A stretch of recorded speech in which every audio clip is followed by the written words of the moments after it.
everyone. We are the group 12 and our assigned word class topic is wound, types of wound healing, and wound care.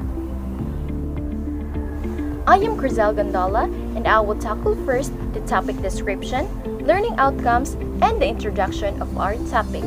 But before we begin, let me introduce to you my co-members. Ms. Nicole Montede Ramos, she will be the one to tackle wound definition and its classification and types. Mr. John Del Manso for the etiology or risk factors and also the signs and symptoms. Ms. Narine Henio for the wound healing and the laboratory examinations. And lastly, Ms. Rochelle Hines will discuss wound care and the nursing assistant's responsibilities.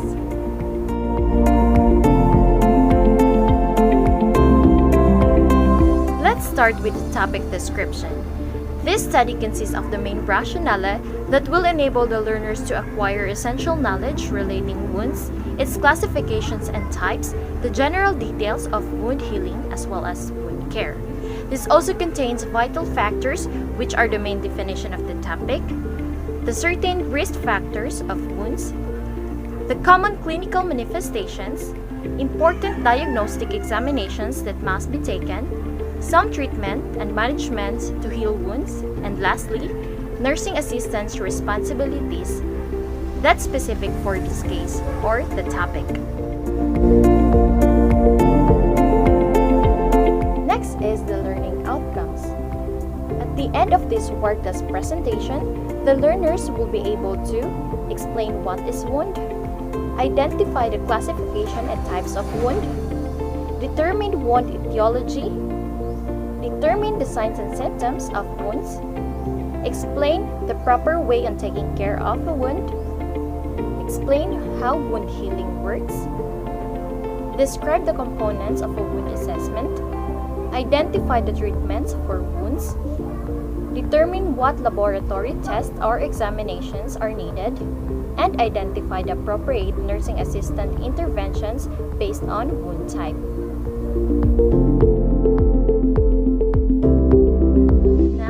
Let us proceed to the introduction.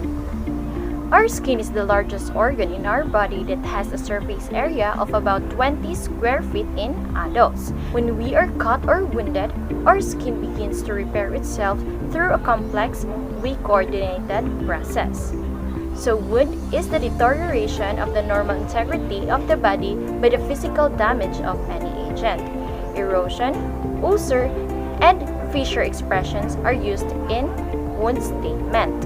Erosion is an expression that determines the focal epidermis losses that do not go into the dermis. Ulcers are focal ones with the dermis and tissue loss in the epidermis, which may become chronic. Also, fissure is the tissue loss that determines the vertical fractures in the form of cracks. And wound healing progress depends on many factors, ranging from the general condition of the patient to the treatment and the cause of wound. Good day, ma'am. My name is Nicole Montede Ramos and I will be reporting about wound and its types. So, what is wound? Wounds are injuries that breaks the skin or other body tissues. So, basically, we all get cuts and scrapes now and then, while some severe wounds might need immediate doctor and attention. But on the other hand, the smaller ones or the smaller wounds are magically healed sa sundit na siya kinahanglan o like kung ato pa kag doctor na pwede ra if ikaw ang magtambal sa wound. Then, so as you can see, our skin is the largest organ in our body that regulates temperature with the help of sweat glands and has a lot of sensors so we can touch and feel the hot and cold. But most importantly, the outer layer of our skin called the epidermis acts as a protective shield and stops the dirty and germs. So, ang atong epidermis mo siya nag-act para ma-protect ato ang isa inner sa atong skin, mag-protect ka para di masudan og mga germs. So, from entering the inside the body, so di sila kasulod kay naman tayo skin. But when something break the outer layer of our skin, so pareha nang masamad ka, just like you accidentally cut your skin with a knife. So, if makat na yung skin, so nanay mo enter sa imong second layer of the skin, muna na siya ang dermis. And then, muna na siya matawag og wound, kinasama na ka. So, because when the skin is broken, there is a risk of germs. So, masunod din siya ang germs. Anak kay na-open naman ang ato ang skin. Then, pwede po siya makakause of injury, infection. If ma-open ang atong, if naanatay wounds, mag-infection ang punta. Okay, so let's now move on to the types of wounds or classifications of the wounds. So wound can be classified in several ways, depending on the healing time and its necessity to consult a specialist, depending on the severity also of a particular wound. So depende lang if mag-consult ta o specialist sa wound. If grabe na ang infection sa wound nato, so dapat na siya mag-consult sa specialist. Or if ma-okay, if dili ra kaayo siya severe, so pwede ra if mag-home care treatment ko ta. And then, the people are likely to suffer from different types of wounds throughout our life while performing our daily activities. So, pwede na ito makuha ang wound by performing out sa atong daily activities. So, dili na ito maingon nga karong adlaw di ko masamad kay ang wound kay nag-refer po siya sa ato ang mga activities. So, at what I have said, so it depends on the cause. So, depende sa iyang cause siya o sa iyang size, sa iyang depth. So, a wound can be from a simple to severe one. So, here I will explain the classifications of wounds. So, it is the first is the open wound. Open wounds are the wounds with exposed underlying tissue or organs and open to the outside environment. So, from the word open, open na iyang wound. So, as you can see here in the image, makita na to, muna siya ang example sa open wound. Muna siya ang stab wound. So, open ka siya, so makita nyo na siya. Okay, so let's go now to the types of open wound. Okay, we have first the abrasion. So what is abrasion? An abrasion occurs when your skin rubs or scrapes against a rough or hard surface. So, ma-occur ni siya if marab atong skin, just like kanang example kanang skin, then marab ta sa example pwede cement, kay masamad man jud ta. Na siya. So, we can see the image here. This is an example of a abrasion. So kaning abrasion, nag-cause siya sa skin by rubbing o itong giingon, the rough surface mo to siya. Then, abrasion are very common injuries. Kay, maingon siyang common because pwede man ta, suddenly, kuha man ta ka ng masamad, nga di ka makabalo, like, sa haywa ta kabalong na dahil sa mad na garas di ay ta din sa simento pag-agi nato or sa something ug asa ka pwede masamad. Then kani nga this type of wound pwede siya severe, pwede po siya mild ra. Then mahila po siya giyaha, pwede ra po if pero mas prefer jud nga imo siyang ilubyohan para wala infection. Next is laceration. So, what is laceration? Laceration is a wound that is produced by the tearing of soft body tissue. So, makita na to diri mo ni siya ang forehead. So, this is the forehead laceration from accident sutured with fine rapide scarless treatment to prevent scars. Okay? So, makita na to din here is iyahang forehead na ajoy na wound na open din here. Muna siya, na-appear siya sa types of wound. Okay, so, laceration are caused by blunt force. So, kanang laceration, mag-cause siya kay tungod sa mga aksidente. Pareha na masamad ka sa kutsilyo, sa mga tools, or sa mga machines. Kaya pwede man siya mag-cause of open wound.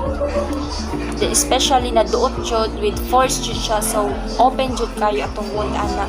So in this case, so if deep laceration siya, daghan jud kay dugo ug gawas mag-bleeding jud siya. So pwede siya ma-rapid, pwede po siya og extensive. So especially sa ato ang scalp, kung masamad ka, for example, maunsa ka, mas mag-bleed jud siya.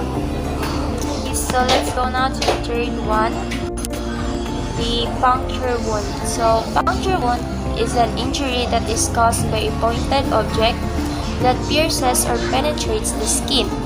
So as we can see in the image here, na ay iyang fit na ay nail. So natuhog or natusok yung tiil. So mo na siya yung puncture wound. So ang opening sa iyang skin is small. Di pare sa laceration is dako. Makita jud nato siya. Then this wound may not bleed much. So di siya kusog kayo mudugo lahi sa laceration. But this wound can be deep enough to damage the internal organs. So mo ni siya giingon nga if ma-puncture ka, wata ka balog sa tapita, so pwede sa organ mo ma-puncture po ka. So if you have a small puncture wound, so dapat ka mo visit sa mong doctor or sa mga sa health center ba, kay para matusukan ka og tetanus shot. So pwede ka ma-tetanus para maka-prevent ka og infection. So may difference ang laceration ug ang puncture. So sa laceration wound kay often niya is contaminated na ay bacteria, so makontaminate siya kay especially open good ang laceration, so dali na siya makontaminate. Unless sa puncture wound is gamay raman ang yang puslot, so yang skin, so dili ra kay siya ma-infect. Pero ma-infect po ka sa katong nakatusok sa imuha. So the last one is the avulsion. An avulsion is a partial or complete tearing away of the skin and tissue beneath. So this wound caused by tearing force. So kala na siya force para ma-tear or tunga sila. In which the tissue is torn away mo to siya from its normal position. So like tearing away of the skin and tissue. So matungaon jud siya. Then this kind of wound usually occur during violent accidents such as a body crushing accident or explosion. Syempre explosion, matunga jud yung body kay explode good. Then they bleed heavily and rapidly. Kusog sila mo bleed. This may bleed on the size, depende siya sa size o sa iyang location. So, parehaning na sa picture na example nato din eh. Kita na to ang avulsion na para siya. Next is so closed wounds are different from open wounds. Especially kay ang closed wound kay nag-intact ra siya sa iyang skin. Walay kanang like para tong laceration nga nakita jud, wala jud siya nga to. So kanang closed wounds na nag-cause po siya sa blood trauma. So blood trauma kay mo na siya ang injury of the body by a forceful impact, falls or physical attack with dull objects. Mo na siya. Then, the types of closed wounds are, first is, now is the contusion. So, contusion is a skin discoloration from a skin or tissue injury. So, from its word, tissue injury, it is one of the most common injury, especially in sports. Muna siya ka ng mga sporty kay ka na jud kay makaingana jud ka. And then this happens when a small blood vessels get torn and leak blood under the skin. So kanang dili makagawas nga dugo. Muna siya yung ana sa ato ang skin mo na mag-cause of bruise or contusion. So makakita man ta og black and blue spot like naa sa to example sa picture. And then ang contusion can take 4 to 6 weeks to heal, and minor contusion dali ra siya. Di siya para sa uban contusion, depende lang nas contusion na atong mga mabutang nga wounds ato ang skin. So next is the hematoma. So hematoma is a bad bruise. It happens when an injury causes blood to collect and pool under the skin. So ang hematoma ang contusion is may pagka-similarity ra sila. So ang hematoma is they can form anywhere in the body, including the organ nato. So, pwede sila ma-form sa atong organ. So, ang hematoma, mag-vary siya sa atong size, sa location, at sa severity. So, if you have hematoma, your skin might feel spongy, rubby, or lumpy.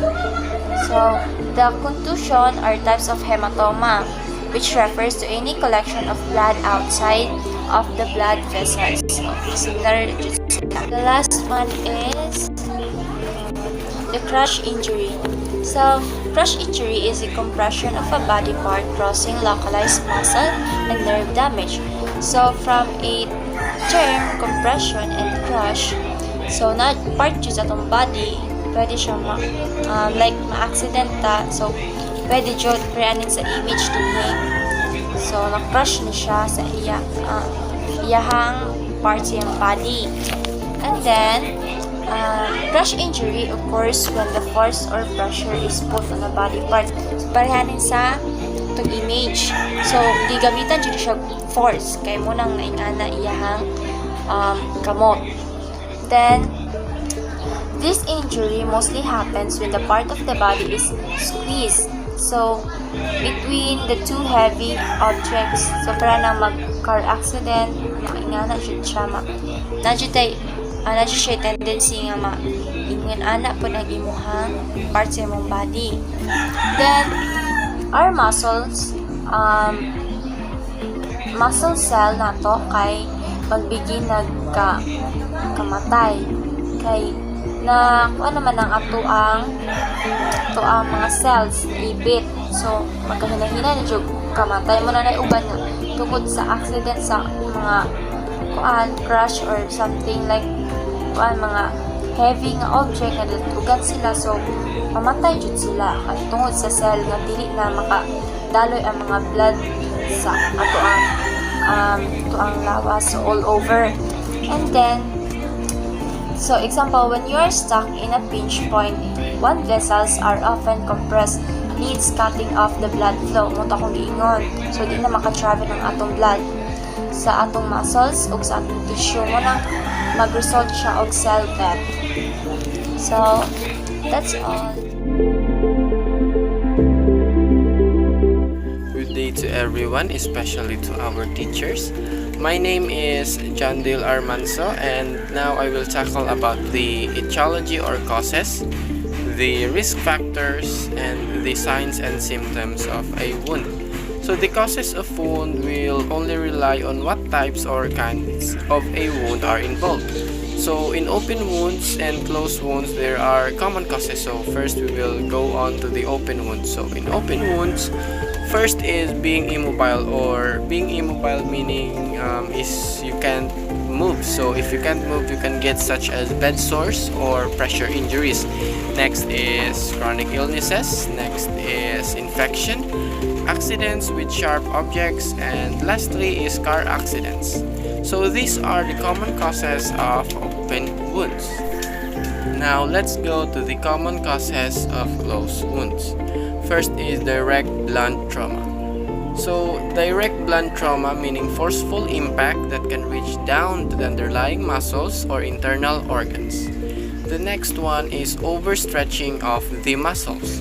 You can get this when you have not been sufficiently warmed up to just go to an activity without warming up. So the third one is sudden force causing joint to move its natural range. You can get this during an activity such as ice skating.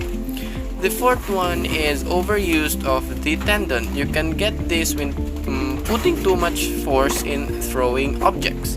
The last one is twisting or a natural action in the joint. Sometimes you can get this in a violent way. The next one that I will be mentioning are the certain risk factors of a wound.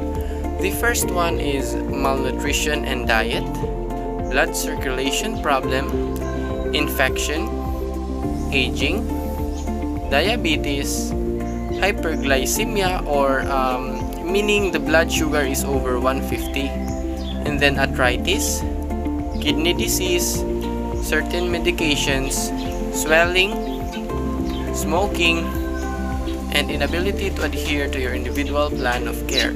So these are the certain risk factors of a wound that is the reason of your wound is not properly healing.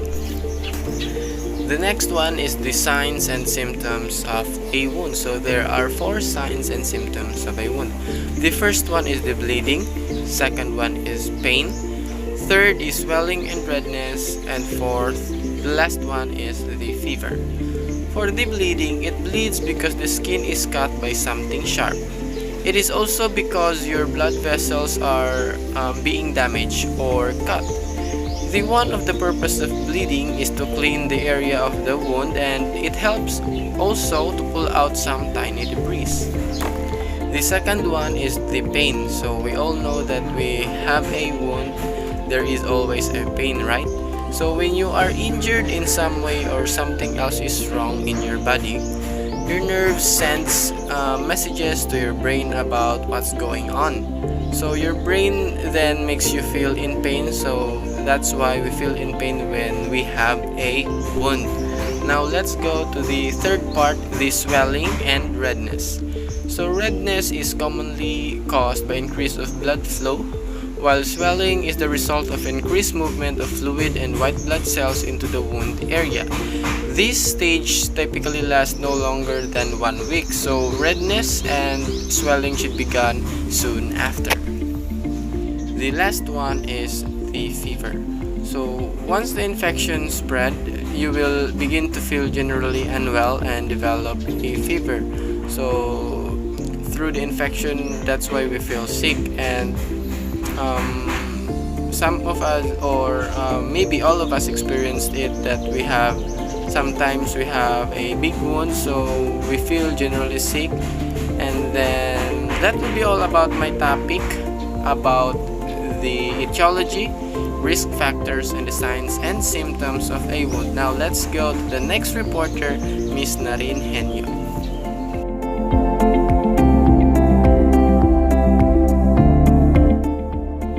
Hello everyone, I am Narine Henyo. So now I will be discuss about wound healing, the types of wound healing, the stages of wound healing down to laboratory or diagnostic exam. So wound healing refers to a living organism, replacement of destroyed or damaged tissue by newly produced tissue. Wound healing mostly means healing of the skin, begins immediately after an injury to the epidermal layer and might take years. Dynamic process including highly organized cellular, humoral, and molecular mechanism.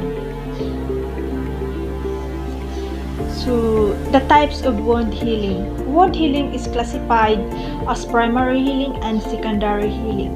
So, primary healing, uncomplicated healing of a non-infected well approximate wound is defined as primary healing. For example is a surgical wound. Secondary healing is the wound healing course, and this wound is disrupted by infection. Dehiscence, hypoxia, or immune dysfunction, secondary healing stage begins.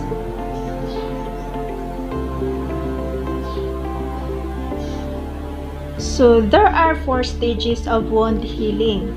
Optimal wound healing should involve 4 continuous and overlapping pieces. The first one is hemostasis, the second is inflammation, and the third is proliferation, and fourth, remodeling. So hemostasis phases. And this stage is a process to prevent and stop bleeding, so meaning to keep blood within a damaged blood vessel. It is this stage, this is the first stage of wound healing. Second is the inflammatory phase. So, inflammatory phase, in this stage, the body's natural response to injury. After initial wounding, the blood vessels in the wound bead contract and a clot is formed. So this is the second stages of wound healing. So the third is proliferative phase. So in this stage, the wound is rebuilt with new tissue made up of collagen and extracellular. In this stage, that the wound contract as new tissues are built. So this stage is magkahinahinay na uga ayaw ang wound. So the last is maturation phase. In this stage, when collagen is remodeled from type 3 to type 1 and the wound fully closes. So in this stage, naayo na ang wound, so it fully closes na, so na ayo na siya.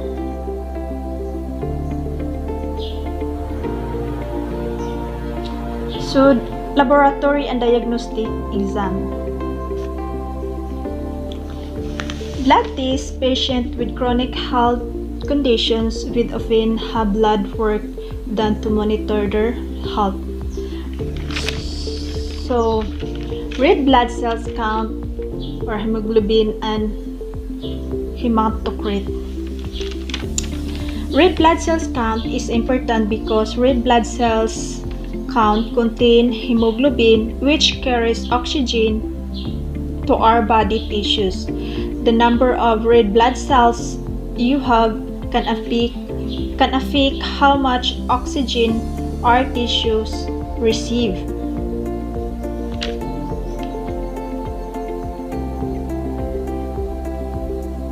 So the normal red blood cells range for men is 4.7 to 6.1 million cells per microliter. The normal red blood cells range for women who aren't pregnant is 4.2 and 5.4 million mcl.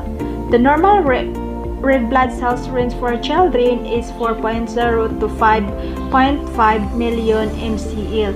The hemoglobin is the protein contained as red blood cells that is responsible for delivery of oxygen to the tissue. The amount of hemoglobin in whole blood is expressed in grams per deciliter. The normal hemoglobin for males is 14 to 18. That for female is 12 to 16. The hematocrit measures that volume of red blood cells compared to the total blood volume, red blood cells and plasma. The normal hematocrit for men is 40 to 54%. For women it is 36 to 48%.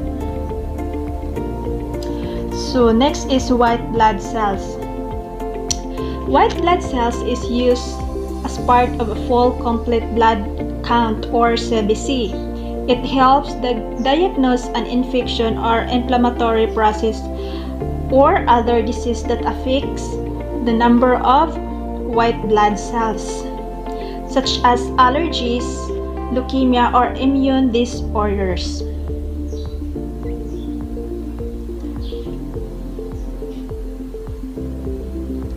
So next is platelet count. The platelet count, the test is to check how well our platelets clump together to form blood clots. They can help form blood clots by sticking together. So, next is serum albumin. Serum albumin is a simple blood test that measures the amount of albumin in our body.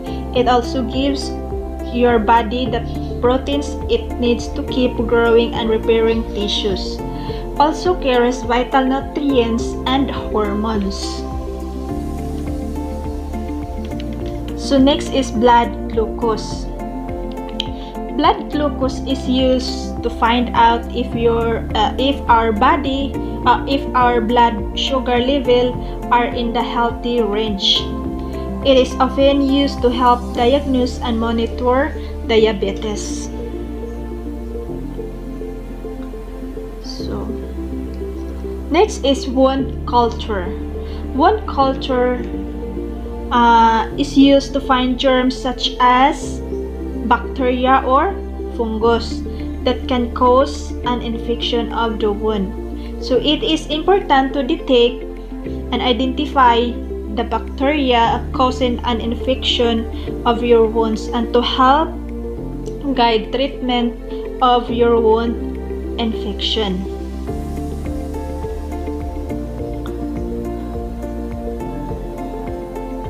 These are few of the blood tests available that can shed light on a patient's clinical condition and help to determine whether any issue with healing are likely to occur. So, other tests of laboratory or diagnosis exam. So, first is X-ray. X-ray. This test it can help your doctor view the inside of your body without having to make an incision. Also, it can help them diagnose, monitor, and treat many medical conditions.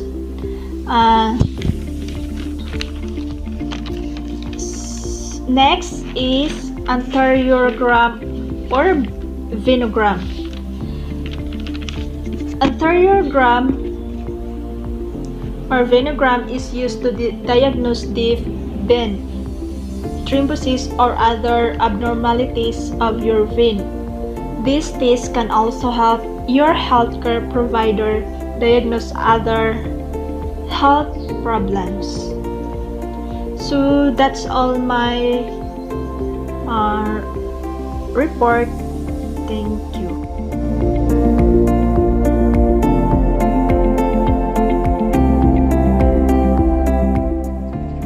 Good day everyone, my name is Rochelle Hines and today I am going to tackle wound care. Wound care refers to the specific treatment or management of the wound. There are two purposes of wound care. First is to relieve pressure on a weight-bearing part of the body such as bony prominence like hand, arm, knee, heel, hip, or buttocks that rest on a bed, wheelchair, another body part, a splint, or other hard object. And the second one is to treat the ulcerated wound itself when skin has become weakened, inflamed, and possibly infected. Some wounds may be treated at home and others may require a trip to your doctor for a medical approach. The general care for open wound includes controlling bleeding, preventing infection, and using dressing and bandages correctly. So here are the guidelines in wound management. As you follow these steps, be sure to observe standard precautions and follow your facility protocol regarding the use of clean or sterile technique. Use a barrier between your hand and the wound. Stop or control bleeding by applying direct pressure or employing a pressure bandage. Elevate if possible. If blood soaks to the dressing, leave it in place and add another dressing and continue to apply pressure on the wound. If the bleeding doesn't stop, place a tourniquet 2 to 3 inches closer to the torso from the bleeding. Here's the video on how to control and stop bleeding.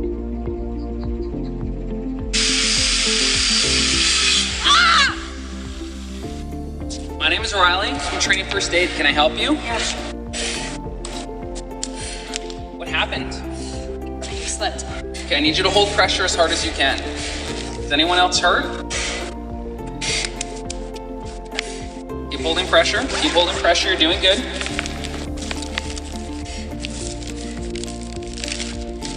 Hands off. I need your help. I need you to come and grab gloves out of the first aid kit and put them on.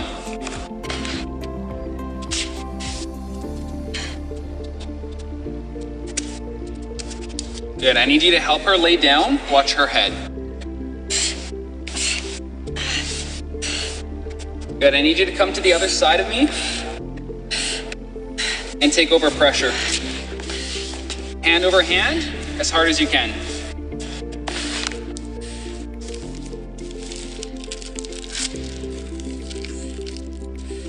Okay, I'm gonna add a second one on top here. Hands back on, good. What's your name? Brooke. Brooke? 911's been called. Help is on the way.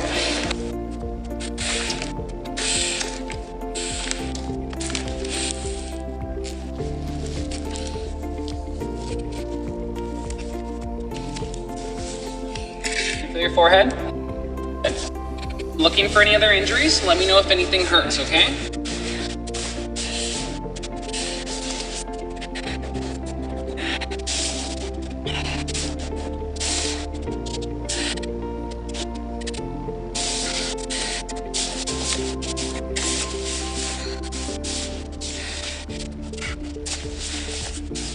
Good, keep holding pressure.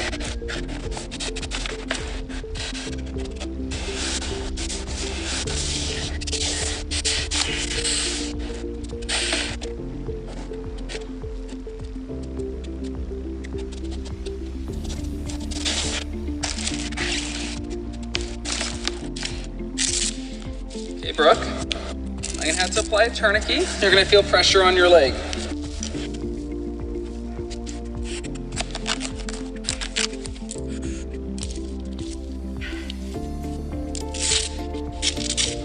Good.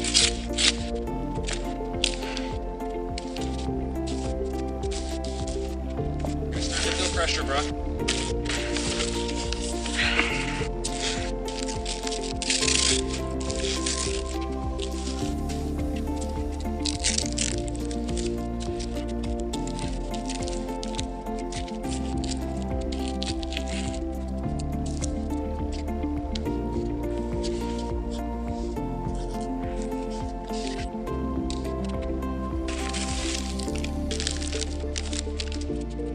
Another layer here.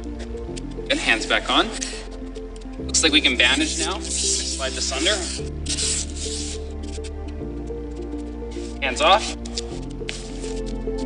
Clean the injured area gently with mild soap and water, antiseptic wash or saline spray. Then, pat the wound dry. Apply a povidone iodine antiseptic solution, or, if available, a triple antibiotic ointment or cream to clean the wound. To clean a linear-shaped wound, such as an incision, gently wipe from top to bottom in one motion, starting directly over the wound and moving outward. For an open wound, such as pressure ulcer, gently wipe in concentric circles, starting directly over the wound and moving outward. Cover the wound with a sterile dressing. Wash your hands immediately after giving care. Watch this video for the proper wound care. Before changing a dressing, perform hand hygiene and ensure the patient's privacy. Introduce yourself. Verify the patient's identity using 2 identifiers. Can you tell me your name? Gary Fulton, Okay. And your birthday? 6/14/1954. Okay. As you explain the dressing change process to the patient, assess his pain level. Check that the prescribed analgesic administered 30 minutes prior has taken effect. Put on a gown and goggles if there's a risk of spray. Position the patient comfortably and drape him so that only the wound side is exposed. Instruct him not to touch the wound or the sterile supplies.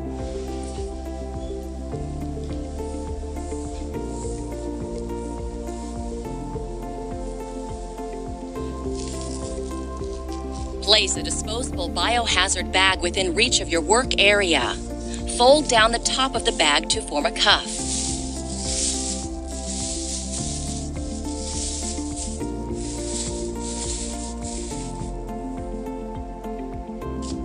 Apply clean gloves.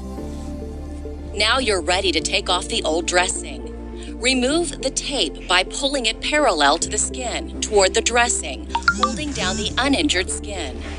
Be sure to pull in the direction of any hair growth. If necessary, obtain the patient's permission to clip or shave the area according to your agency's policy. Remove the old dressing one layer at a time with your clean gloved hand or with forceps. Observe the appearance of the drainage as you proceed. Carefully discard the outer secondary dressing first, followed by the inner primary dressing, the layer that's in contact with the wound. If any drainage devices have been placed, avoid putting tension on them by slowly lifting away the layers of the dressing. Keep the soiled undersurface of the dressings concealed from the patient's view as you work. Fold the dressing to contain the drainage. Peel off your gloves inside out and perform hand hygiene. Apply another pair of clean gloves and assess the wound.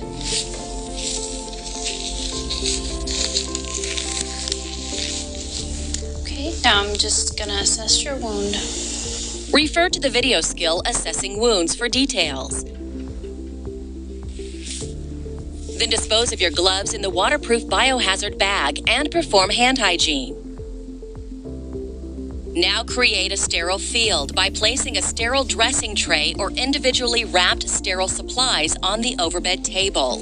If a sterile solution has been prescribed, pour it into the sterile gauze.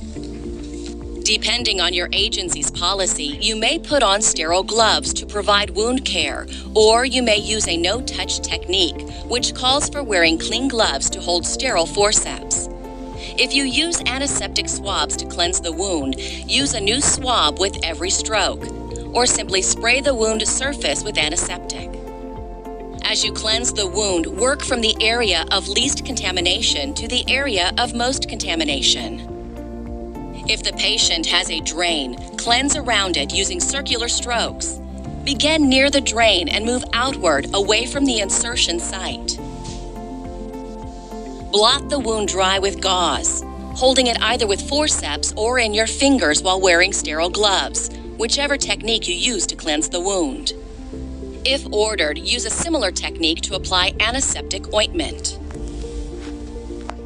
Now that your wound is clean, now I'm gonna dress your wound. To apply a dry dressing, use loosely woven gauze as a contact layer. If the wound has a drain, place a pre-cut 4x4 gauze pad so that it sits flat around the drain. Apply additional layers of gauze as needed. On top of this, apply a thicker woven pad, such as a Surgipad or abdominal dressing. Okay, I'm gonna start beginning with packing your wound. To apply a moist to dry dressing, open a sterile package of fine mesh or loose 4x4-inch gauze and pour sterile solution over the gauze. Apply sterile gloves. Wring out the excess solution and apply the moistened fine mesh, open weave gauze in a single layer directly onto the wound surface. If the wound is deep, gently pack it with gauze using your sterile gloved hand, forceps, or a cotton-tipped applicator until all wound surfaces are in contact with the moistened gauze. Be careful not to pack it too tightly and make sure the gauze doesn't touch the skin around the wound. Observe the packing to ensure that no dead space from sinus tracts, undermining, or tunneling remains. Then apply a dry, sterile gauze pad over the wet gauze. Cover the wound with an abdominal pad, Surgipad, or gauze. Secure the dressing by taping 1 to 2 inches beyond the dressing, That's 2.5 to 5 centimeters, or by using Montgomery ties. Label the tape with your initials and the date and time. Remove any personal protective equipment used. Apply gloves and dispose of all used dressing supplies. Okay, now that we're done with your dressing change, how would you rate your pain now? 0 being none, 10 being the worst. Help the patient into a comfortable position and ask him to rate his pain on a scale from 0 to 10. I will come check on you in a little bit. You let me know if you need anything. Perform hand hygiene. Document your wound assessment and how the patient tolerated the dressing change. Hello, Mr. Fulton. How are you doing? Real good, thank you. I'm going to check on your dressing, see if there's any drainage, and see how your drain's doing. As part of your follow-up care, inspect the patient's dressing at least once every shift or as ordered. Can I get you anything? Are you comfortable? I'm real good, thank you. Okay, you call me if you need anything. All right, we'll do. In closed wounds, the main goal is to control the pain and keep the bleeding and inflammation to a minimum. This is done by using RICE. RICE means rest, ice packs, compression, and elevation. Rest the injured or affected area. Do not move or walk on the affected area. Apply ice pack. Cover the affected area with wet cloth and ice pack for 20 minutes in 2 hours intervals for 48 hours.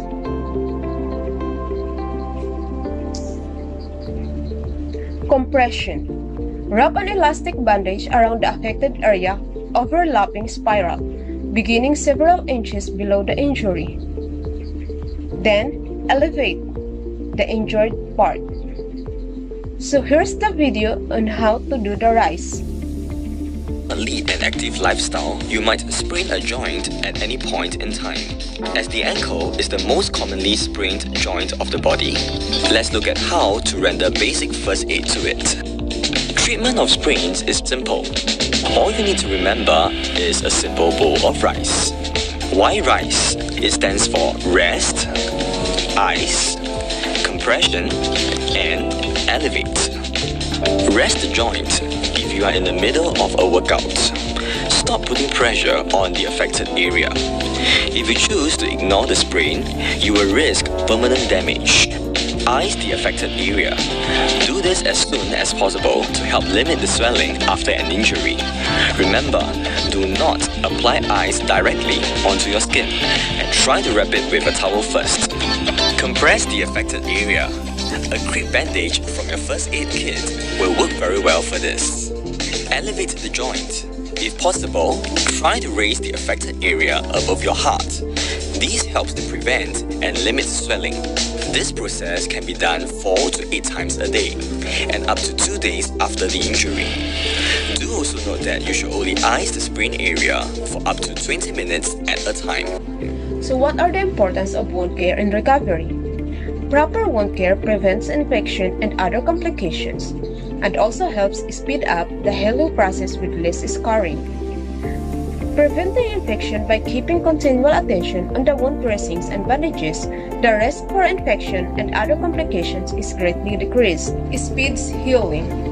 A potentially dangerous myth is that wounds heal faster if left uncovered, which simply isn't true. Covering the wound throughout the healing process actually hastens the healing process. Moreover, properly maintained bandaging provides additional protection against infection. Minimize scarring. Keeping the wound soft through the healing process helps to minimize scars while not allowing hard scabs to form. Antibiotic ointments and other treatment options recommended by the physicians applied during the early stages of healing will keep around the wound soft and pliable. So now let's continue to the nursing assistant responsibilities in wound care. First is assessment. Assessment and location of wound to be dressed. Assess the size and severity of the wound. Inspect the wound for bleeding. Inspect the wound for foreign bodies. Assess for pain. Assess assess for sign of infection, and assess client's level of comfort. Next is prepare material needed for wound cleaning or dressing. Observe character and amount of drainage on dressing and appearance of wound. Apply dressing. And then apply tape over dressing. Report brisk bleeding or evidence of wound dehiscence or evisceration to nurse in charge immediately. Report wound appearance and characteristic of drainage at ship change. Record wound appearance, color, presence, and characteristic of exudates, type and amount of dressing used, and tolerance of client to procedure. And last, giving verbal and written instruction to patient on how to treat and dress wounds at home to assist healing and prevent infection after discharge. That would be all about our world-class presentation. Thank you for listening. Keep safe and God bless.